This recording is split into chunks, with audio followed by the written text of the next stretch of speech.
की, भारत माता की, भारत माता की।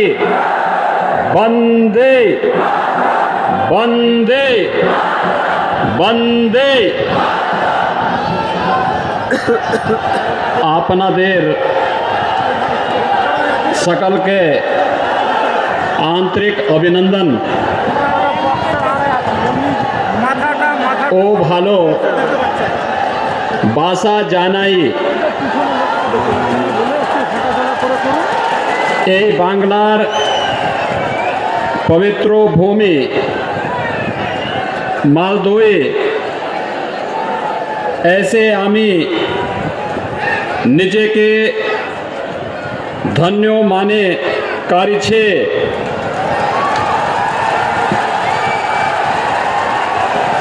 भारतीय जनता पार्टी के इस परिवर्तन यात्रा कार्यक्रम में आज मंच पर उपस्थित भारतीय जनता पार्टी पश्चिम बंगाल के उपाध्यक्ष माननीय श्री विश्वप्रिया राय चौधरी जी, केंद्रीय मंत्रीगण श्रीमती देवाश्री चौधरी जी, माननीय श्री बाबुल सुप्रियो जी, माननीय सांसद अर्जुन सिंह जी, माननीय सांसद श्री खगेन मुर्मू जी, भारतीय जनता पार्टी के राष्ट्रीय सचिव श्री अरविंद मेनन जी, प्रदेश सहकारी संगठन संपादक श्री किशोर बर्मन जी, भारतीय जनता पार्टी के प्रदेश के महामंत्री श्रीमान श्री सायंतन बोस जी, बीजेपी प्रभारी उत्तर बंगाल श्रीमान श्याम चंद्र घोष जी, जिला के अध्यक्ष गोविंद चंद मंडल जी, अजीत दास जी, हिरेन चटर्जी जी, शुभेंदु सरकार जी, शंकर चक्रवर्ती जी, माननीय विधायक श्री साधन सरकार जी, जोयल मुर्मू जी, श्रीमती दीपाली विश्वास जी, गोपाल चंद साहा जी, भारतीय जनता पार्टी के हमारे सभी पदाधिकारीगण और भारी संख्या में इस परिवर्तन यात्रा के साथ साक्षी बने हुए मालदा और उत्तर बंगाल के सभी उपस्थित भाइयों बहनों, मुझे वंदे मातरम के अमर घोष से संपूर्ण देश के अंदर राष्ट्रीय चेतना को जागृत करने वाली इस वीर भूमि स्वामी रामकृष्ण परमहंस, स्वामी विवेकानंद, गुरुदेव रविंद्रनाथ टैगोर, ईश्वर चंद्र विद्यासागर की इस धरा और महान क्रांतिकारी नेताजी सुभाष चंद्र की इस पावन धरती के साथ ही भारतीय जनसंघ के संस्थापक अध्यक्ष डॉक्टर श्यामा प्रसाद मुखर्जी की इस पावन भूमि को मैं कोटि कोटि नमन करते हुए आप सभी का हृदय से मैं अभिनंदन करता हूं।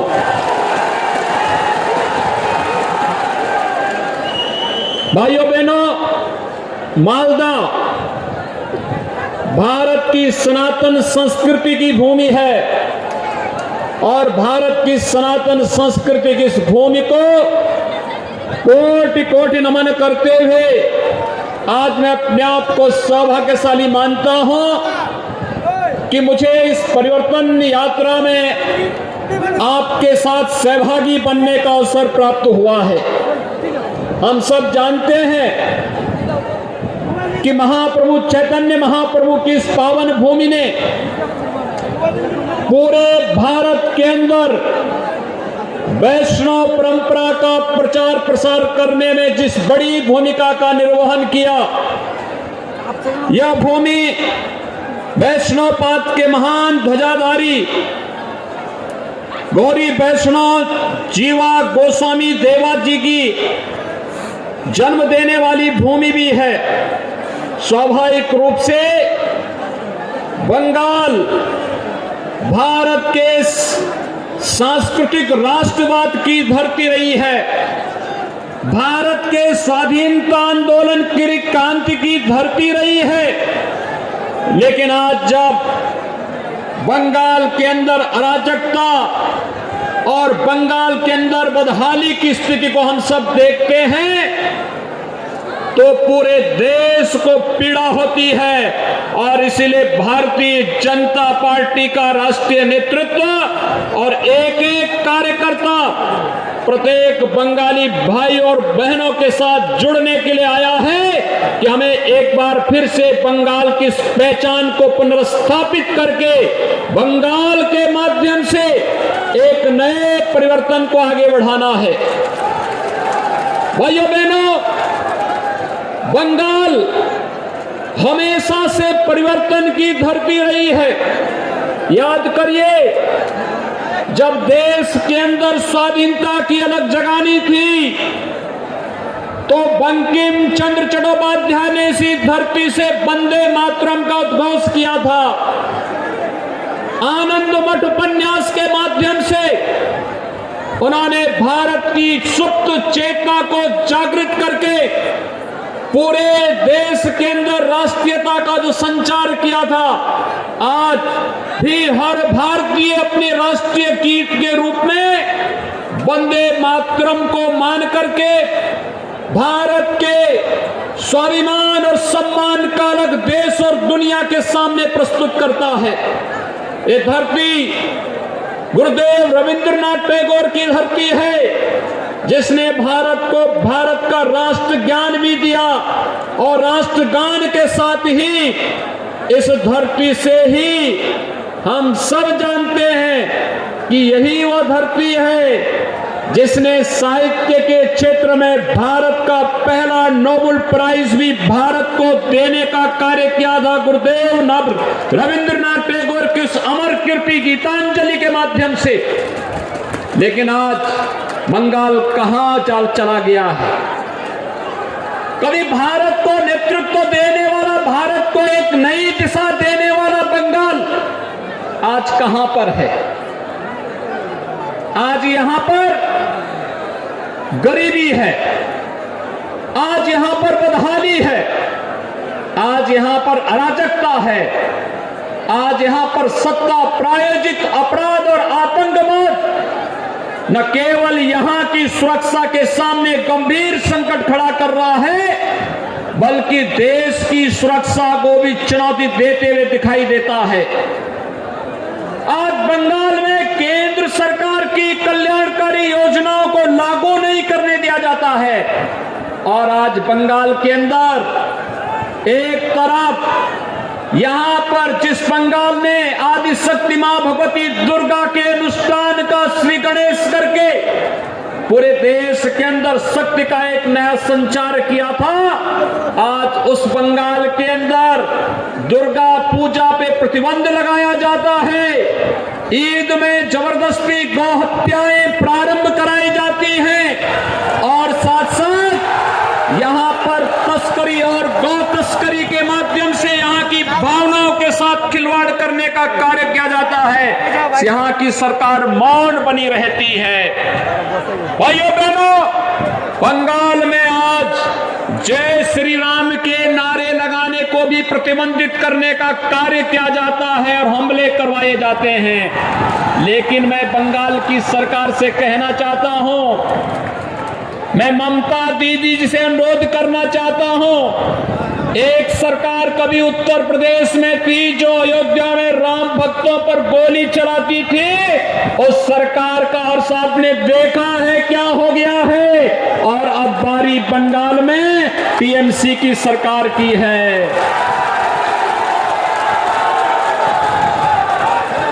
जो भी राम का द्रोही है याद रखना, मालदा की धरती से ही मैं इस बात को कह रहा हूं।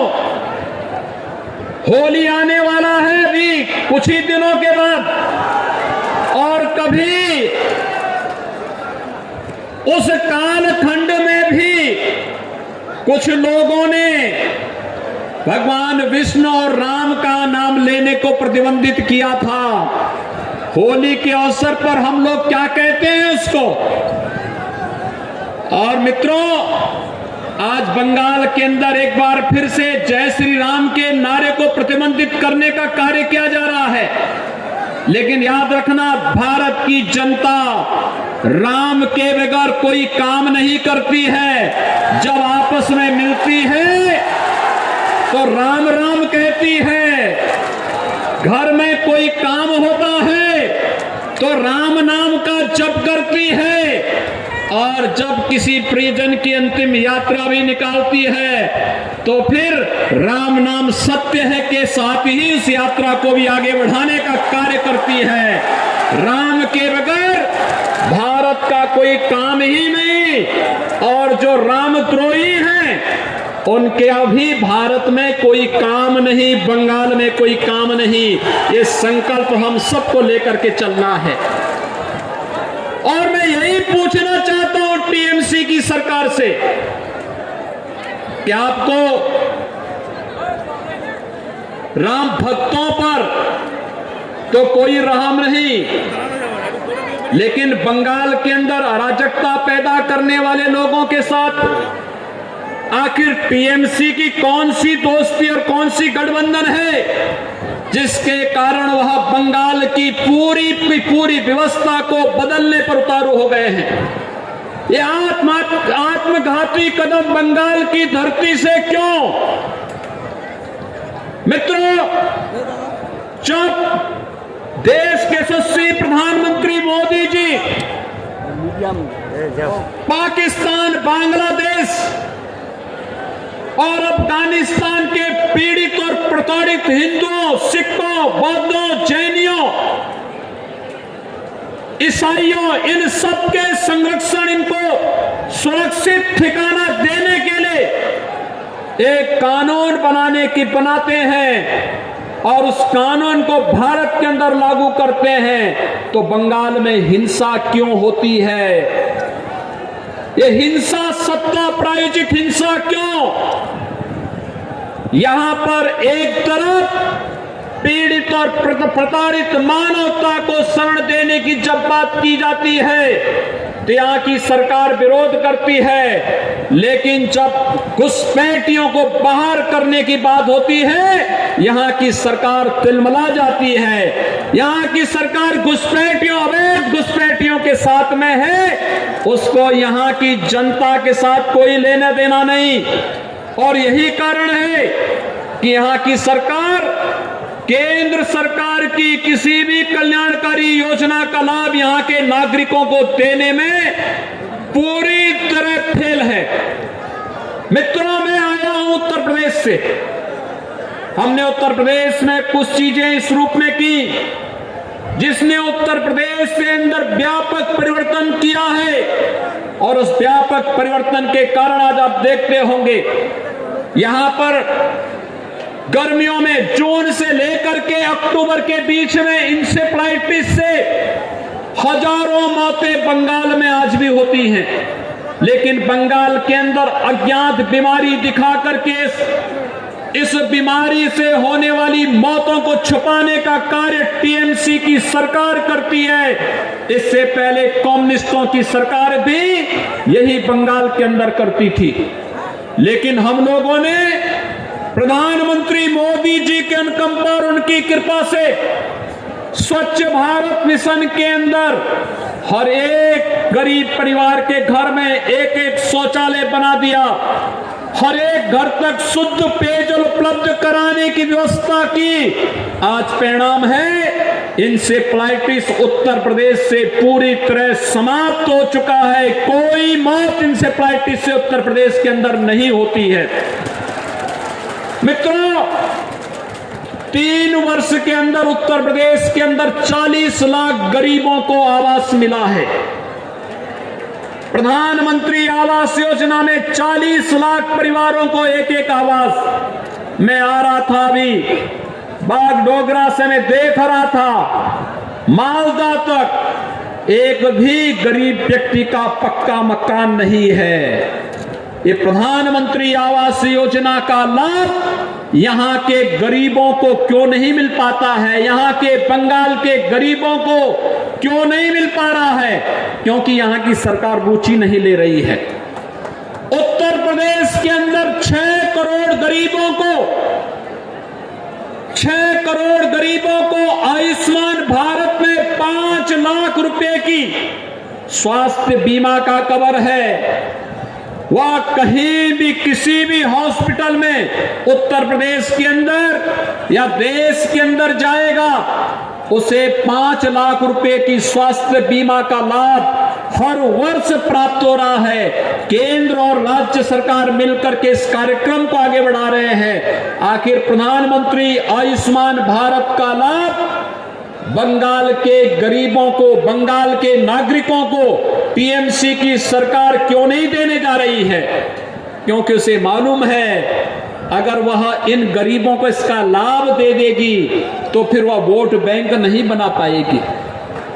मित्रों, इसी प्रकार से अगर आप देखेंगे प्रधानमंत्री किसान सम्मान निधि का लाभ उत्तर प्रदेश के अंदर 2 करोड़ 42 लाख किसानों को हर वर्ष प्रधानमंत्री किसान सम्मान निधि में 6,000 रुपए डीबीटी के माध्यम से उसके अकाउंट में पैसा आता है। लेकिन बंगाल के अंदर प्रधानमंत्री किसान सम्मान निधि को नहीं लागू करने दिया गया। ममता दीदी ने ये पैसा यहाँ के किसानों के खाते में नहीं देने दिया, किसानों को इसका लाभ मिले, उन्होंने इसको बंगाल में लागू ही नहीं करने दिया गया।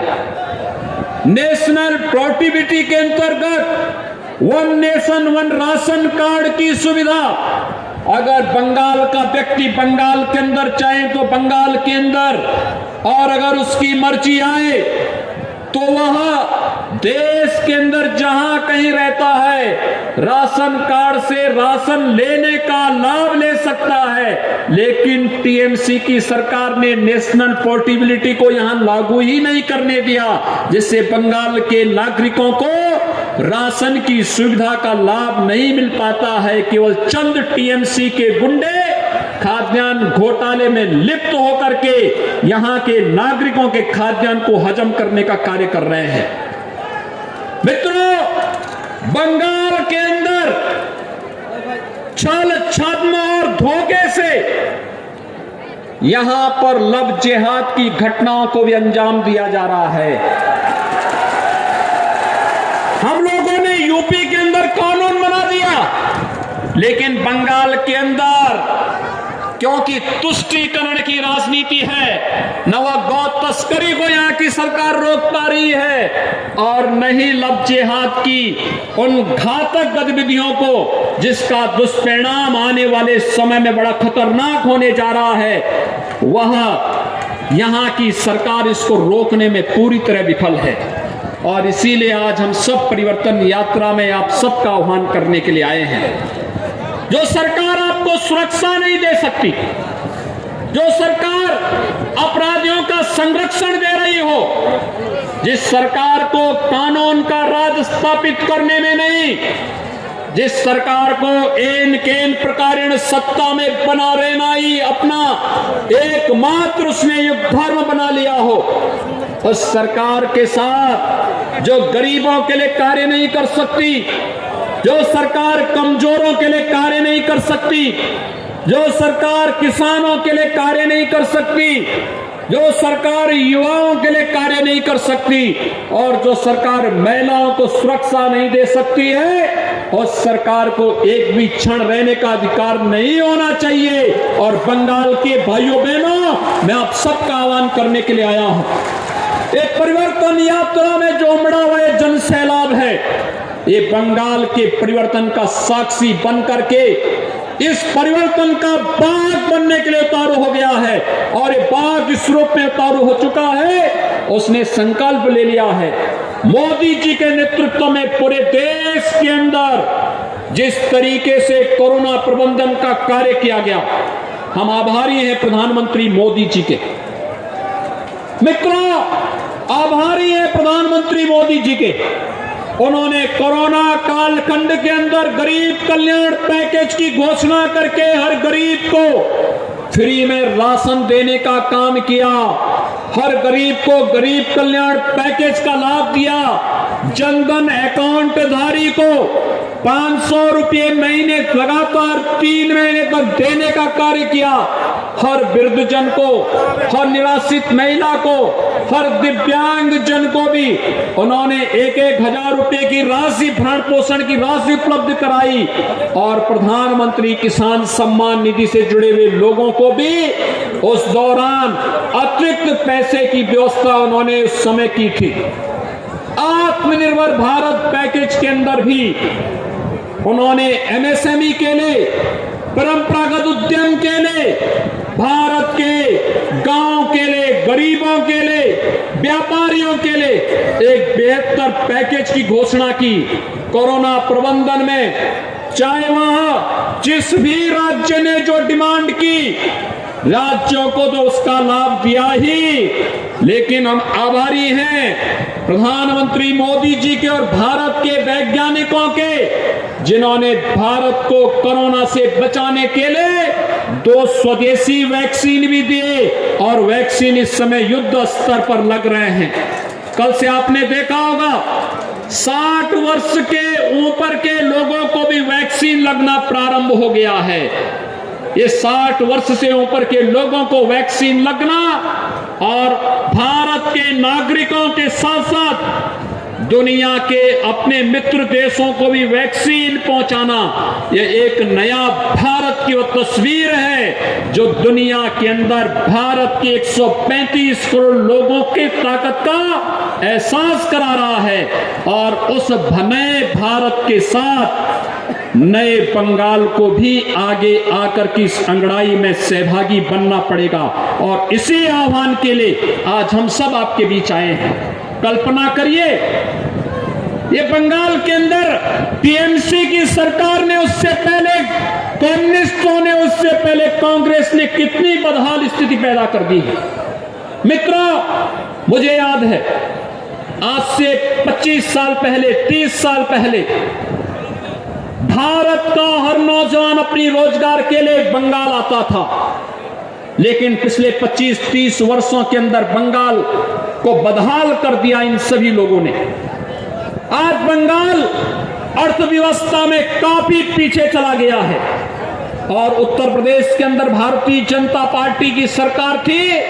पहले उत्तर प्रदेश का नौजवान अपनी रोजी रोजगार के लिए बंगाल आता था और आज मैं देखता हूं बंगाल का व्यक्ति रोजी रोजगार के लिए दिल्ली और उत्तर प्रदेश की तरफ रुख कर रहा है।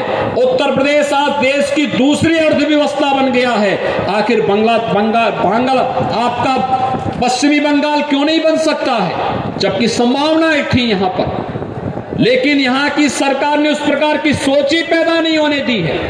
ये विकास में रुचि नहीं लेना चाहते और विकास के साथ, विकास में तो रुचि नहीं, लेकिन राष्ट्रीय सुरक्षा के साथ भी लोग खिलवाड़ कर रहे हैं।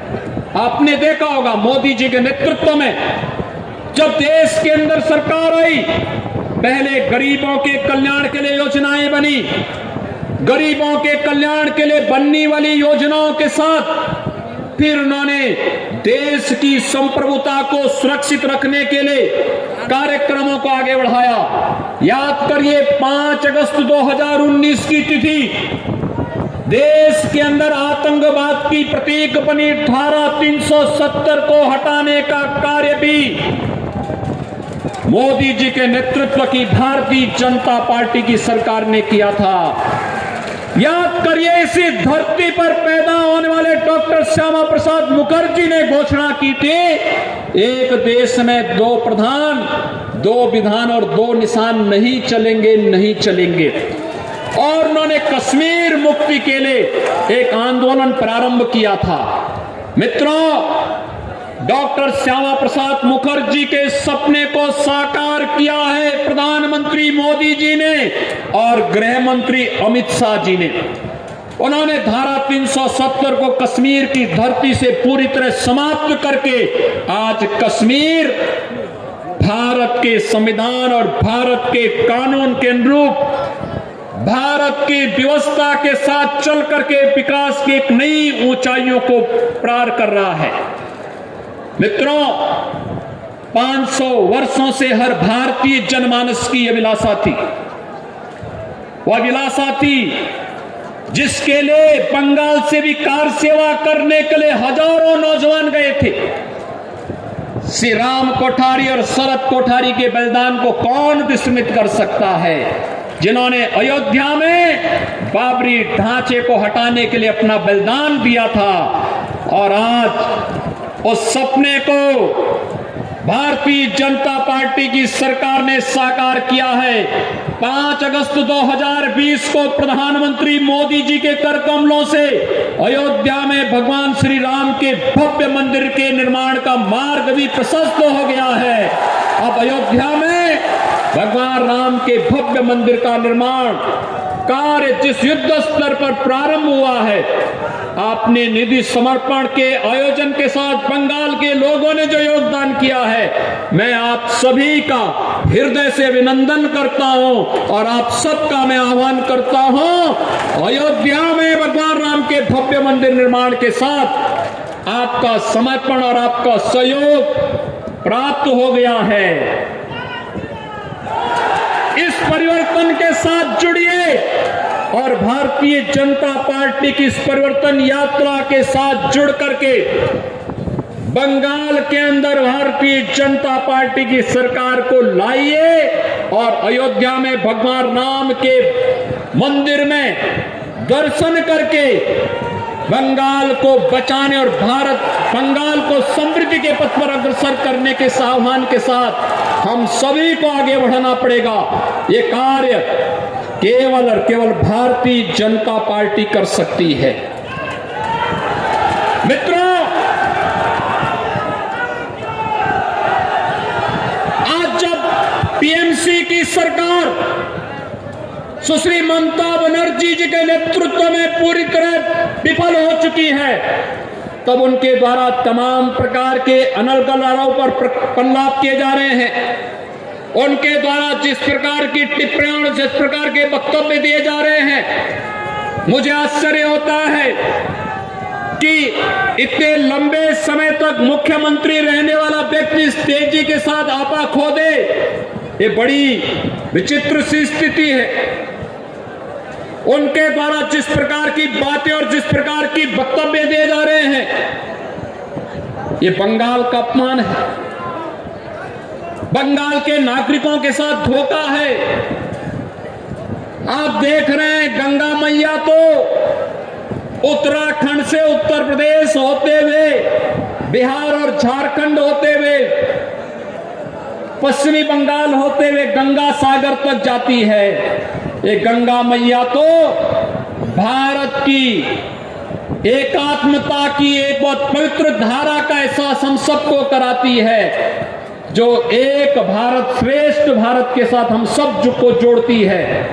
लेकिन आज कुछ लोग हैं जो बंगाल के अंदर रह करके भारत की इस एकात्मता को चुनौती देने की मुद्रा में लगातार अपने राजनीतिक स्वार्थों के लिए तुष्टीकरण की भेंट बंगाल को चढ़ा देना चाहते हैं। हमें बंगाल को तुष्टीकरण की भेंट नहीं चढ़ने देनी है। गंगा की अविरलता और निर्मलता को तो बनाए रखने के लिए नमामि गंगे परियोजना के माध्यम से प्रधानमंत्री मोदी जी के द्वारा कार्य किया जा रहा है, और साथ साथ गौ हत्या को रोकने के लिए भी बड़ा कार्यक्रम हम लोग प्रारंभ करने जा रहे हैं। उत्तर प्रदेश के अंदर कोई गौ हत्या नहीं कर सकता।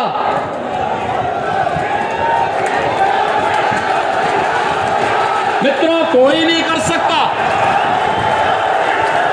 हमारी सरकार 2017 में आई थी और 2017 में आते ही उत्तर प्रदेश के अंदर गौ तस्करी और इलीगल स्लॉटर हाउसेज एक झटके में बंद हो गए। 24 घंटे के अंदर बंद हुए थे। आप भारतीय जनता पार्टी की सरकार को लेकर के तो आइए, 24 घंटे के अंदर सभी इलीगल स्लॉटर हाउसेज बंद हो जाएंगे और 24 घंटे के अंदर ये तस्करी भी बंद हो जाएगी। गौ तस्करों को पता लग जाएगा कि गौ तस्करी, इलीगल स्लॉटरिंग और किसी भी प्रकार की अराजकता और अव्यवस्था का क्या दुष्परिणाम होगा। उत्तर प्रदेश के अंदर 4 वर्षों में कोई दंगा नहीं हुआ। किसी पर्व और त्योहार को कोई मनाने से रोक नहीं सकता। कोई भी यात्रा वहां पर आज प्रतिबंधित नहीं है। बंगाल में तो न्यायपालिका को यहां की सरकार से कहना पड़ता है कि अगर उत्तर प्रदेश में दुर्गा पूजा का आयोजन हो सकता तो बंगाल में क्यों नहीं हो सकता है। आपको याद होगा जब दुर्गा पूजा का समय और ईद का समय एक से एक ही साथ पड़ा था या मुहर्रम का समय एक साथ पड़ा था, तो यहां की सरकार ने मुहर्रम के जुलूस को तो अनुमति दी, लेकिन दुर्गा पूजा के पंडालों में प्रतिबंध लगा दिया था। उत्तर प्रदेश में जब बात आई, उत्तर प्रदेश में हम लोगों ने कहा कि नहीं भाई, दुर्गा पूजा का जो समय होगा उस समय पूजा ही होगी और उस समय पूजा में कोई व्यवधान हम नहीं पड़ने देंगे। और एक भी जगह पूजा के पंडाल नहीं रोके गए थे, लेकिन बंगाल के अंदर बैन किए जाते हैं, पूजा को प्रतिबंधित किया जाता है, भावनाओं के साथ खिलवाड़ किया जाता है, गौ तस्करों को प्रश्रय दिया जाता है, उनके समर्थन में सत्ता के यहां पर वक्तव्य आते हैं। ये मुझे आश्चर्य होता है इन सब बातों को लेकर के। ये भारत की आस्था के साथ खिलवाड़ है और भारत अपनी आस्था के साथ कभी खिलवाड़ बर्दाश्त नहीं कर सकता है। और बंगाल की धरती भारत के सांस्कृतिक राष्ट्रवाद की धरती के रूप में अपनी पहचान बनाई है और बंगाल की धरती का ये संदेश एक बार फिर से पूरे देश के अंदर गूंजना चाहिए कि जो कार्य कभी स्वामी विवेकानंद जी ने कहा था, उन्होंने दुनिया के यानी वैश्विक मंच पर जाकर के बंगाल की धरती का एक युवा सन्यासी बंगाल की धरती से ही आह्वान करता था और उनका जो आह्वान था वह भारत को जागृत करने का आह्वान था। उन्होंने इस समय कहा था कि गर्व से कहो हम हिंदू हैं। इस स्वामी विवेकानंद का यह वक्तव्य कोई सांप्रदायिकता का प्रतीक तो नहीं था।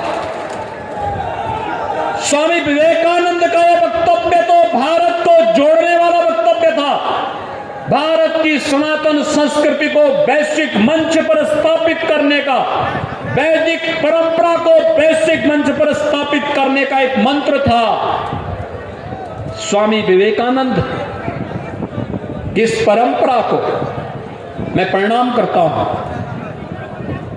रामकृष्ण परमहंस की साधना से पवित्र इस धरती ने, स्वामी प्रणवानंद जी की साधना से पवित्र इस धरती ने भारत के राष्ट्रवाद को एक नई ऊंचाइयां प्रदान की थी, जिसने भारत के अंदर देखते ही देखते आजादी के बंदों को वंदे मातरम के इस मंत्र के माध्यम से विदेशी हुकूमत के खिलाफ लड़ने के एक नया जोश और एक नया तेज दिया था। और भाइयों बहनों, एक बार फिर से जो लोग तुष्टीकरण की राजनीति करके बंगाल के सामाजिक और यहां की आध्यात्मिक व्यवस्था के साथ, सांस्कृतिक व्यवस्था के साथ खिलवाड़ करके बंगाल की पहचान को अपने वोट बैंक के लिए नष्ट करना चाहते हैं, उनको मुंहतोड़ जवाब देने का अवसर आपके साथ, आपके पास विधानसभा चुनाव के माध्यम से आया है। मैं आप सभी का आह्वान करने के लिए आया हूं कि बंगाल की धरती को हम अराजकता की धरती नहीं बनने देंगे। आप निश्चिंत रहिए, भारतीय जनता केवल अब ये 1 महीने का मात्र समय है। 1 महीने के अंदर एक परिवर्तन जमीन पर उतरता हुआ दिखाई देगा। ये आपका एक जमावड़ा इस बात को प्रदर्शित करता है।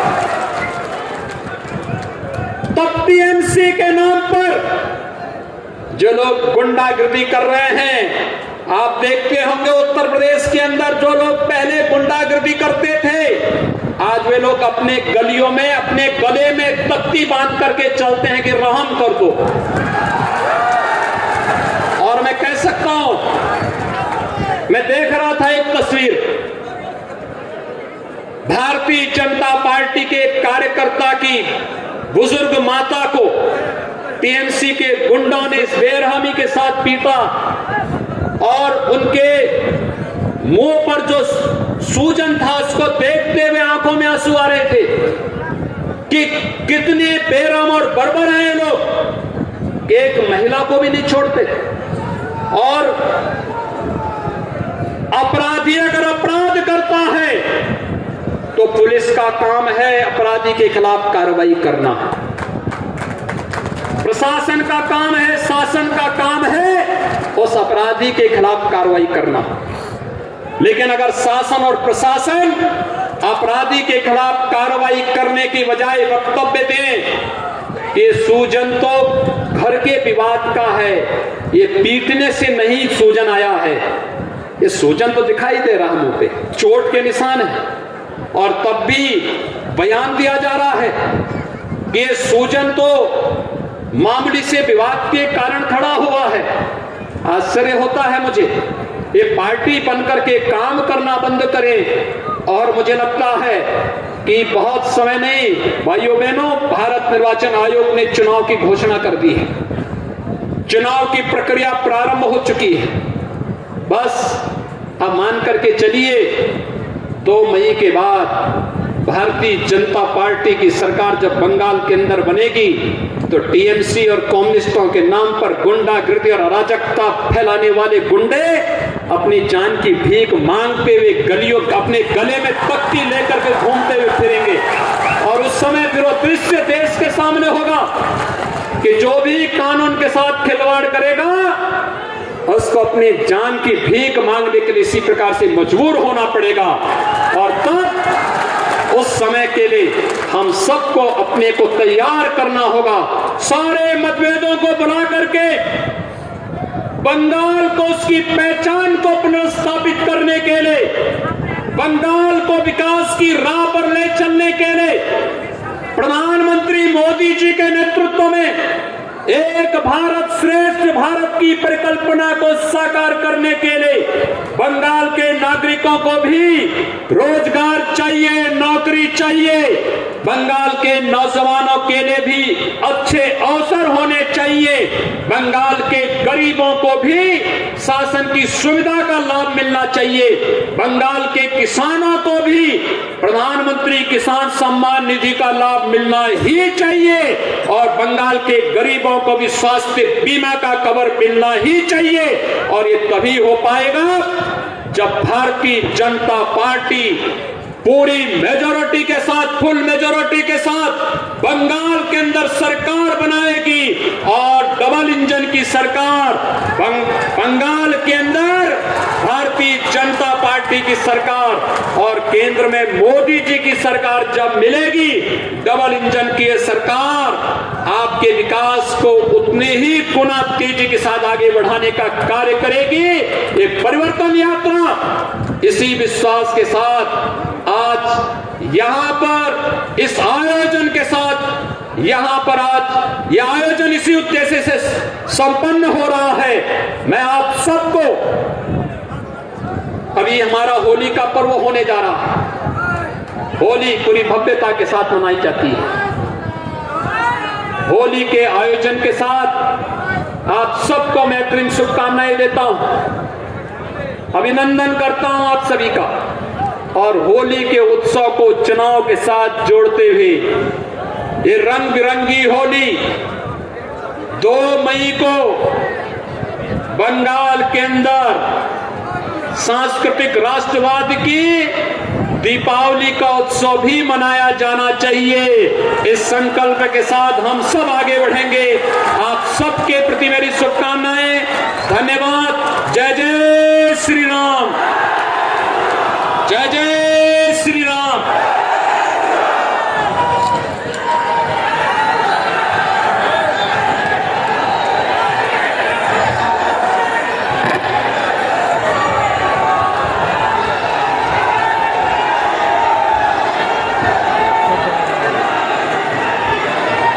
এবারে মালদা জেলার সভাপতি শ্রদ্ধেয় শ্রী গোবিন্দচন্দ্র মণ্ডল মহোদয়কে ধন্যবাদ জ্ঞাপন করার জন্য অনুরোধ করছি। সম্মানীয় গোবিন্দদা।